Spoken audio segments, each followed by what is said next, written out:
2 in the morning, who is that? Yo, it's Glee! That time again to make another top 5 list for TDS. This time it is the top 5 worst towers in TDS. Basically a sequel to the last episode, kinda.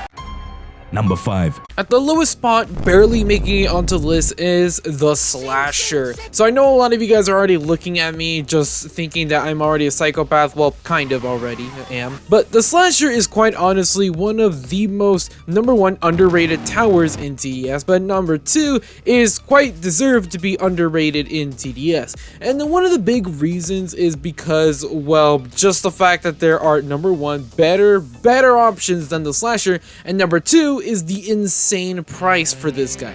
So the Slasher costs around $12.50 I believe to place down, and with that insane amount of price, you're probably thinking that this guy is gonna be already like a pretty damn good melee tower. But quite honestly, not really. Sure, this man does do a decent amount of damage, and every 3 hits I believe does a critical amount of damage, pretty much doing an insane amount of damage per 3 hits. That might make it to where he's a lot better, right? Well, yes, that does make him a lot better, but that doesn't necessarily make him to where he's not amazing. At his later levels, he does do a lot more damage to where he does actually help out with the defense a lot more, which, I mean, is good since he is able to take down a lot more enemies a lot faster, but that doesn't necessarily mean that he's amazing or great, because, I mean, he's still a melee tower with a very small detection range, or attack range as you could say, with no real abilities. The Warden every 3 hits is able to do critical damage like the Slasher at a much cheaper cost, I believe 1,000 to place down, and can stun enemies. And then the Sledger, and I don't even have to say anymore, the Slasher is pretty much like the weakest ones out of all of them, but definitely not the worst. But just sadly made it barely on this list because of just how expensive, incomparable this man is to the rest of the melee towers. Number 4. Into the number 4 spot we have is the Toxic Gunner. Quite honestly, it kind of hurts me to put the Toxic Gunner on this part of the list because just looking at this man's design, it's, I mean, not too detailed. He's very old modeled, as you could say, but besides that, this skin, or at least tower, is not that very good at this game. So first things first is the Toxic Gunner. What the hell does he do? Dealing damage to enemies slows them down partially, but also deals a little bit of poisonous damage, I guess, over time, which in hindsight might sound good. It's like, okay, so this guy's actually pretty solid. Well, not too much, because I already said this many times, you know who else can essentially slow down enemies and deal poisonous, fire, and all these other damages over time? Much better towers. So not only is there just a ginormous amount of better characters and towers to actually choose from this guy, but quite honestly, his performance in game is not the greatest. Sure, he does do a pretty decent amount of damage, especially leveling him up and having just a plenty more of them, but one of the things about this tower that kind of just lacks is, of course, DPS, and also the fact that this man doesn't have hidden detection was quite honestly a pain in the ass, since I literally had to take my G minigunner to level, what is it, 3 in order to have hidden detection. This guy's DPS damage is lacking, and sure, it's supposed to be making up with the poisonous effect. It's just not really as reliable comparing this guy to, like, for an example, the regular minigunner, to pretty much all of the other better towers in this game.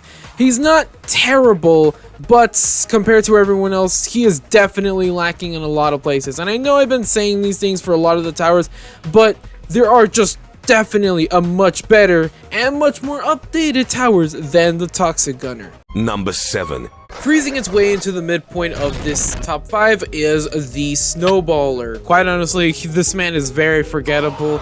Is one of kind of the biggest disappointments from free event towers, because during the Christmas event or whatever, and from that name and from their pose, I guess, from the thumbnail, you immediately know that this guy is not going to be that good. But not just of how bad this guy is. He's quite honestly just a basic freezing tower, dude. Which in hindsight may make it seem like, oh, okay, so he's at least like mid-ish or something like that. Well, no, not really. Quite honestly, the damage is lacking, and sure, it is a bit of a splash damage thing, but you know who else has splash damage?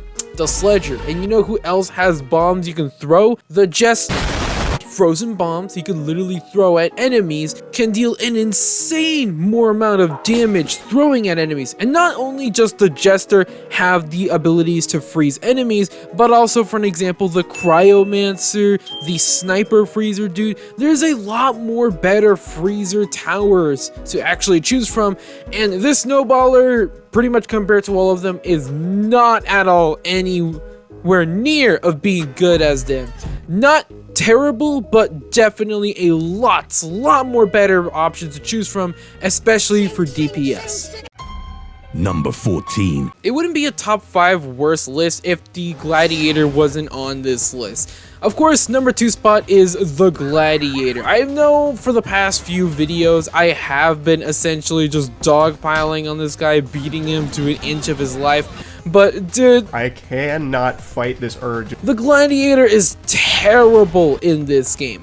Now, one of the things about the Gladiator, or I guess stats wise, target one enemies at a time, or basically more damage to one enemy. The Gladiator is pretty much the exact opposite, being able to target multiple enemies with a single slash attack. On paper, that might sound really overpowered, like, oh my god, he can literally attack and kill many enemies with a single slash at the exact same time. Holy Jesus, I don't know. But just how pathetic the enemy damage is. Now, obviously, the more you upgrade him, the more damage he does. But in this current day and age of TDS, where every single game mode is being upgraded to where they have hundreds upon thousands of HP for enemies, the Gladiator is just terrible at just killing these enemies. Sure, they can drain their HP, especially when he has an ability to just go Super Saiyan mode and essentially deal even faster, and I believe upgraded damage for a short period of time.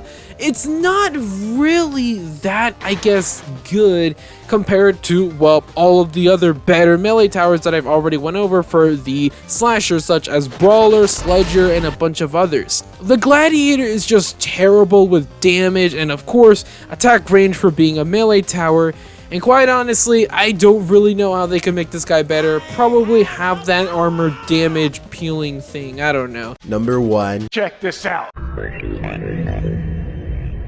I know I said this in the previous episode that I wasn't going to include him in the list, but I just cannot fight this urge at all. The more I look at this guy, the more I just know that he needs to be on this list. Number 1 spot for the worst tower in TDS, without any argument whatsoever, is obviously the Paintballer. The reason why I didn't include him in the previous video of the top 5 worst series was because it was pretty much obvious that he was the worst tower in this game, but I have to do it in this list because, I mean, this guy is just dog shit, I just have to say.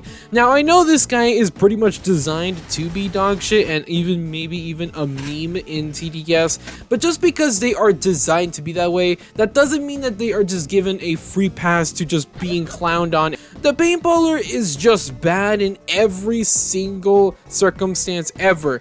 Damage, range, and I guess the good thing about this guy is that he's pretty cheap to upgrade, but even being super cheap to upgrade doesn't mean he really gets better, because at max damage, or I guess at max level, he does an astronomical 15 fucking hit points at max, which is literally laughable, okay?